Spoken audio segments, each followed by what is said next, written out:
ওরা আমাকে জোর করে নিয়ে ঘরে নিয়ে যায় দুজনে। যখন দুজন আমাকে নিয়ে যায়, দুজনে এই জায়গায় হাত দেয়, ওই জায়গায় হাত দেয়, আমাকে এটা করে ওটা করে, তখন আমি নিজেকে নিজে আর ঠিক রাখতে পারি না। ঠিক না রাখার কারণে ওরা দুজনই আমার সাথে একই সাথে এনজয় করে, মজা করে, এ আসে যায়, এ যায়, এ আসে, একই সাথে। তো করার পরে আমি নিজে অনেকটা ফিলিংস ভোগ করি, মজা করি। করার পরে তখন আর এই জিনিসটা দেখি যায় না, একজনের পরে একজনের পাশতেই থাকে। তখন আর আমার ভালো লাগে না, না লাগানোর পর আমি আপনাদের চাকরি আমি করব না, আমি চলে যাব। তখন ওরা বলে তুমি চলে যেতে পারো, কিন্তু আমি তোমাকে কাজে রাখবো না। তখন তারা আমাকে একটা ব্ল্যাকমেল করে। করার পরে আমার এটা না করার কথা, আমার এই নিজের মান সম্মানের জন্য তাদের চাকরিটা আমার করতে হয়। কারণ কোনো জায়গায় চাকরি হবে না, তাদের কাছে অনেকটা ভিডিও আছে, ভিডিও রাইখা আমার সাথে, কিন্তু আমি বুঝতে পারি না তারা ভিডিও এই কাজটা করবে। তো যাই হোক, বাধ্যতালাম আমার তাদের কাজটা করতে হয় বা তাদের কাজটা করি। তো দেখেন, আপনারা কখনো মায়েদের সরলতার সুযোগ নেবেন না, মেয়েরা বড়ই অসহায়। তো ছাত্ররা আপনাকে হঠাৎ করে এই কুপ্রস্তাবটা কেন দিল? আপনি তাদের সাথে যদি ভালো মন্দ কিছু যদি শেয়ার না করতেন। না, দেখেন, আমি বয়সের একটা মেয়ে, তারপর আমার হাজবেন্ড মারা গেছে, আর ওরা মনে করে না একটা লেখাপড়া করে, তারা প্রাপ্তবয়স্ককে বিয়ে করে নাই, কিন্তু তারা যে আমার ভিতরে আমার কাছে এতটা এরকম করবে এটাও তো আমি জানতাম না। কিন্তু যখন ওরা আমাকে জোর করে দুজন নিয়ে গেল, নিয়ে যে ওরা আমার সাথে এরকম করলো, তখনই আমি ওদের সাথে লিপ্ত হয়ে যাই। আসসালামাইকুম রাহমাতুল্লাহি ওয়া বারাকাতুহু। আশা করি প্রিয় ভাই বোনেরা সবাই ভালো আছেন, আমিও আশা করি আপনাদের দয়া অনেকটাই ভালো আছি।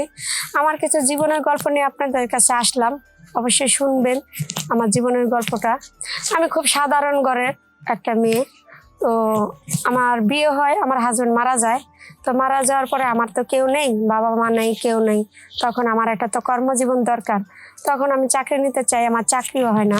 তো হঠাৎ করে একজন আমাকে বললো যে ছাত্র যারা থাকে তাদের তুমি রান্না বাড়া, তাদের কাজকাম করে দিবা।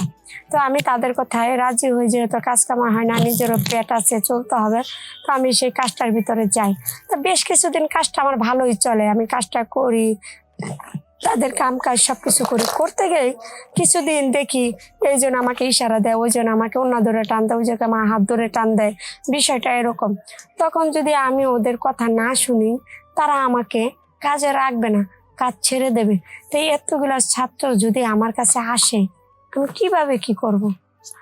আমার পক্ষে 10-12 জন ছাত্র একজন করেও যদি আসে, 10টা, আমার পক্ষে তো সম্ভব নাই।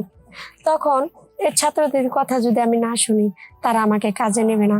তো একদিন একটা ছাত্র আমাকে জোর করে আমাকে প্রস্তাব দেয়, না দেওয়া তো আমি রাজি হই না। তো না হওয়ার পরের থেকে তারা আমাকে বলে আমাকে চাকরিতে রাখবে না, আমাকে ছেড়ে দেবে। তখন আমি চিন্তা করলাম, আমার যদি কর্মটা চলে যায়, আমি কিভাবে থাকবো, কিভাবে খাবো, কিভাবে চলবো? তখন ওরা আমাকে জোর করে নিয়ে ঘরে নিয়ে যায় দুজনে। যখন দুজন আমাকে নিয়ে যায়, দুজনে এই জায়গায় হাত দেয়, ওই জায়গায় হাত দেয়, আমাকে এটা করে ওটা করে, তখন আমি নিজেকে নিজে আর ঠিক রাখতে পারি না। ঠিক না রাখার কারণে ওরা দুজনই আমার সাথে একই সাথে এনজয় করে, মজা করে, এ আসে, এ যায়, এ যায়, এ আসে, একই সাথে। তো করার পরে আমি নিজে অনেকটা ফিলিংস ভোগ করি, মজা করি। করার পরে তখন আর এই জিনিসটা দেখি যায় না, একজনের পরে একজনের পাশতেই থাকে। তখন আর আমার ভালো লাগে না, না লাগানোর পর আমি আপনাদের চাকরি আমি করব না, আমি চলে যাব। তখন ওরা বলে তুমি চলে যেতে পারো, কিন্তু আমি তোমাকে কাজে রাখবো না। তখন তারা আমাকে একটা ব্ল্যাকমেল করে। করার পরে আমার এটা না করার কথা, আমার এই নিজের মান সম্মানের জন্য তাদের চাকরিটা আমার করতে হয়। কারণ কোনো জায়গায় চাকরি হবে না, তাদের কাছে অনেকটা ভিডিও আছে, ভিডিও রাইখা আমার সাথে, কিন্তু আমি বুঝতে পারি না তারা এই কাজটা করবে। তো যাই হোক, বাধ্যতালাম আমার তাদের কাজটা করতে হয় বা তাদের কাজটা করি। তো দেখেন, আপনারা কখনো মায়েদের সরলতার সুযোগ নেবেন না, মেয়েরা বড়ই অসহায়।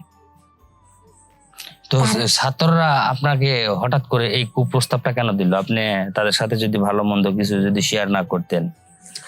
না, দেখেন, আমি বয়সের একটা মেয়ে, তারপর আমার হাজবেন্ড মারা গেছে, আর ওরা মনে করে না একটা লেখাপড়া করে, তারা প্রাপ্তবয়স্ককে বিয়ে করে নাই, কিন্তু তারা যে আমার ভিতরে আমার কাছে এতটা এরকম করবে, এটাও তো আমি জানতাম না। কিন্তু যখন ওরা আমাকে জোর করে দুজন নিয়ে গেল, নিয়ে যে ওরা আমার সাথে এরকম করলো, তখনই আমি ওদের সাথে লিপ্ত হয়ে যাই। মানে আপনি ওদের সাথে এভাবে এখন মানে কাজ চালায় যাচ্ছেন। জি। তো আপনার ফ্যামিলি ছিল না? আমার বাবা নেই, আমার মা কিছুদিন ধরে মারা যায়, আমার বিয়ে হয়, আমার হাজবেন্ডও চলে যায়। আপনার হাজবেন্ড কই গেল? আসলে আমার হাজবেন্ড মারা গেছে। আপনার হাজবেন্ডও মারা গেছে? জি।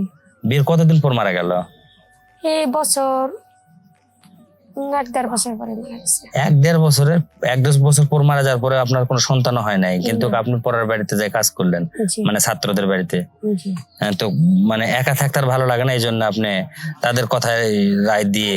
না, মনে করেন তার একা থাকা বড় কথা না, আমার একটা কর্ম দরকার ছিল, আমি কর্ম গেছি, কারণ যে জায়গায় যাই সে জায়গায় কোনো কাজ কাম হয় না, যার কারণে নিজের পেট বাঁচানোর জন্য আমি তাদের কাছে চাকরি নিই, বাড়িতে নিয়ে দেয়, কিন্তু পরবর্তীতে এই ঘটনাটা হয় আমার সাথে। তো এখন আপনার কথা শেষের দিকে, আপনি কিছু একটু বলেন তাদের। হ্যাঁ, সবাইকে বলবো একটা কথাই, দেখেন মেয়েদের নিজের বলতে কোনো কিছু থাকে না।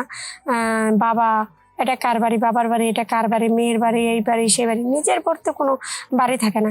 তো সবাইকে বলবো, মেয়েদের সরলতার সুযোগ আপনারা নেবেন না, মেয়েদের সুন্দর একটা জীবন দেওয়ার চেষ্টা করবেন। আপনারাই পারেন মেয়েদের সুন্দর একটা জীবন দিতে, সুন্দর একটা সংসার দিতে।